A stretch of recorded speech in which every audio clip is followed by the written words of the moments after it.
friendly introduction to Docker, Kubernetes, Kubeflow, Git, and CI/CD pipeline. So let's start with Docker. Now this Docker is a tool that helps you package and run applications consistently and efficiently.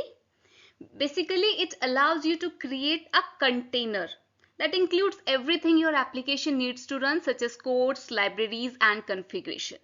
To understand this better, imagine you have a favorite recipe for making a sandwich. Now this Docker can help you package all the ingredients, which will include bread, cheese, vegetables, and condiments, along with instructions into a single container so that you can easily make the same delicious sandwich anywhere, even if you are not in your kitchen. So to summarize this, we can say that in software development, Docker is used to package applications and their dependencies into a container which can be easily deployed and run on different environments such as local computers, cloud-based servers, or different operating systems, which ensures that your application runs consistently and smoothly in any environment, reducing the risk of errors and making it easier to manage and maintain. Next, Kubernetes, so which is a powerful tool used to manage and automate containerized applications deployment, scaling, and management. It's like a conductor for your orchestra of containers, ensure that everything runs smoothly and efficiently.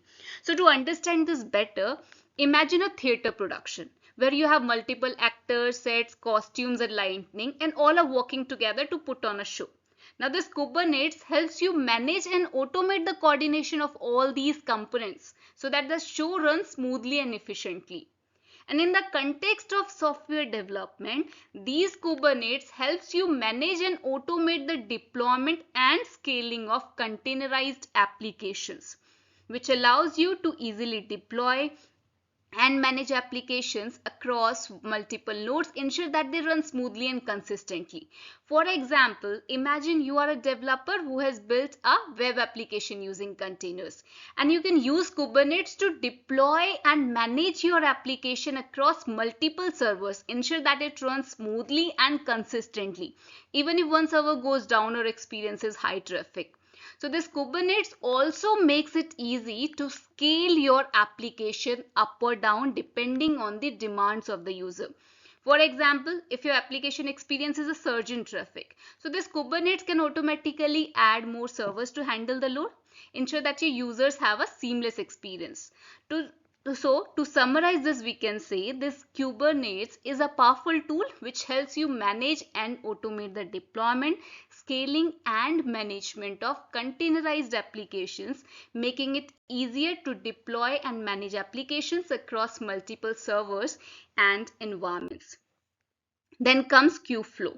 So this Kubeflow is a platform designed to streamline the workflow of machine learning projects. And it simplifies the deployment and management of various components such as data pipeline models and experiments, which make it easier for data scientists and ML engineers to build, test, and deploy ML models.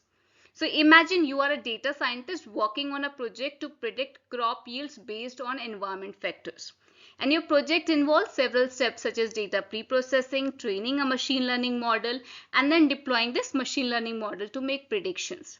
So if you don't use Kubeflow, so you will have to manually set up and manage the infrastructure for each step of this project, which may involve setting up servers, configuring software, and managing dependencies, which can be time consuming and error prone. But with Kubeflow, you can focus on your data and model, as the platform will take care of the infrastructure management for you.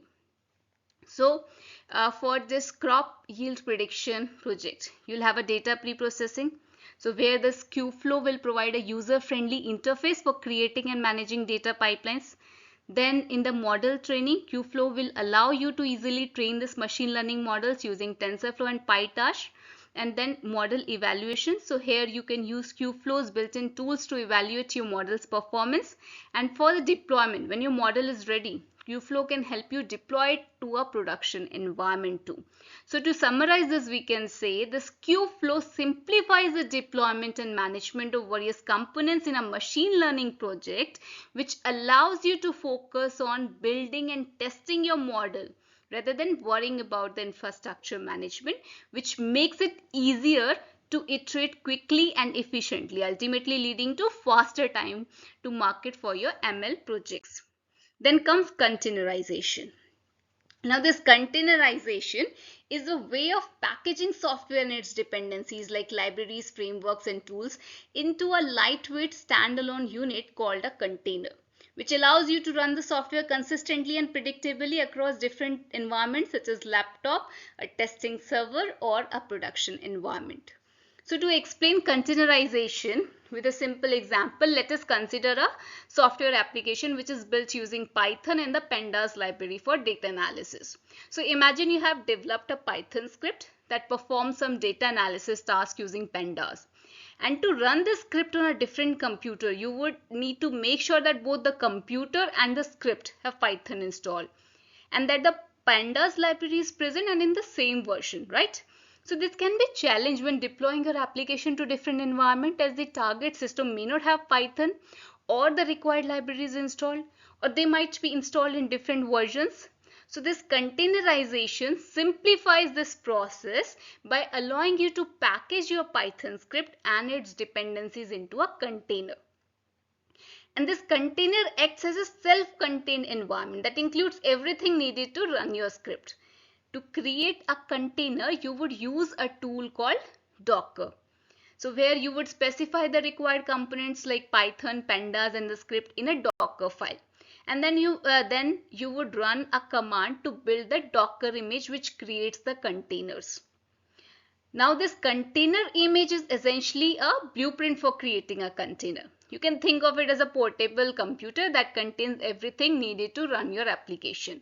So once you have that container image, you can run the container on any system that supports Docker without worrying about the target's environment configuration now. And this container will have Python and Pandas installed along with your script, and it will run exactly as expected. So to summarize this, we can say this containerization allows you to package softwares and its dependencies into a container, which ensures that the application runs consistently across different environments without the need for manual configuration or setup, which makes deploying application to various systems much simple and more reliable. Then comes Git. Now this Git is a popular version control system which helps you manage changes to your software code and documents over time. It allows you to track modifications, collaborate with others, and easily revert to previous versions when needed. So imagine you and a friend are writing a collaborative document such as a research paper or a novel. So you both work on the document at different times, adding new sections, revising existing ones, and making edits. So without a version control system like Git, it would be challenging to keep track of the changes and ensure that your work is not overwritten by your friend's changes. So Git makes it easy to collaborate on a document by maintaining a record of all the changes made to the document. So you can commit your changes, which creates a snapshot of the document at a specific point in time, and each snapshot is uniquely identified by a commit hash, which is a long alphanumeric string. So when you and your friend work on the document simultaneously, this Git allows you to merge your changes. So if there are conflicts between your changes, so Git will highlight the differences and will allow you to resolve these easily.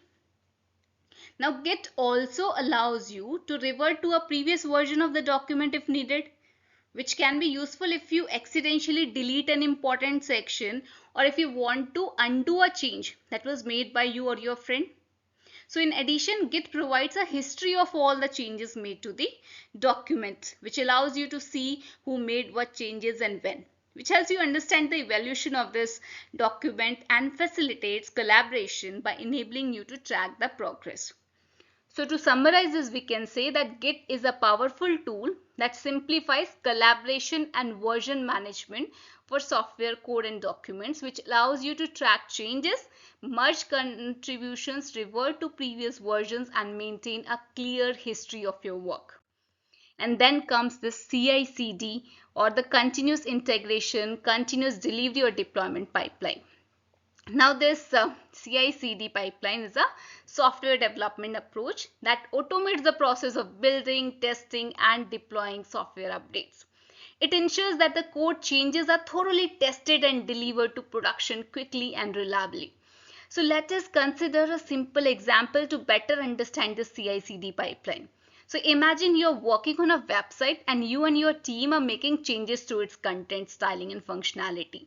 Now, first comes with a continuous integration. So each team member will make changes to the website by editing files such as HTML, CSS, and JavaScript, and will commit these changes to a Git repository. And the changes are then automatically integrated into the main branch of Git repository. For instance, you add a new feature to the website, make a commit and push it to the Git repository. Now this continuous integration testing. So after this integration, the CI/CD pipeline will run automated tests on this integrated code to ensure that the changes have not broken any existing functionality or caused any error. And these tests might include checking the website's loading speed, which ensures that all links work perfectly, and verifying that the new feature works as expected. So in this example, the automated test would verify that your new feature is working correctly and other parts are still functioning as expected. Then comes this continuous delivery or deployment. So if the automated test pass, now this continuous delivery pipeline will automatically deploy this updated website to a staging environment for further testing. So in this case, this staging environment would be the test version of the website that's available only to your team. Sometimes manual testing is also done, but it is optional. So where your team can perform some manual testing on the staging environment to ensure that the new feature works as expected and no other aspects of the website has been affected by the changes. Then in this continuous deployment, so once your team will approve the changes, now this continuous deployment pipeline will automatically deploy the updated website to the production environment, which make the changes live and available to the website users. Then continuous monitoring will keep on doing. So this CI/CD pipeline will also include the continuous monitoring, which will keep an eye on the production environment for any issues. So if an issue is detected, the pipeline will trigger alerts and remediation processes to resolve the problem. So in this example, the CI/CD pipeline ensures that changes are thoroughly tested before being deployed to the production environment, which helps you reduce the risk of errors and ensures that updates are delivered quickly and reliably. Okay, thank you.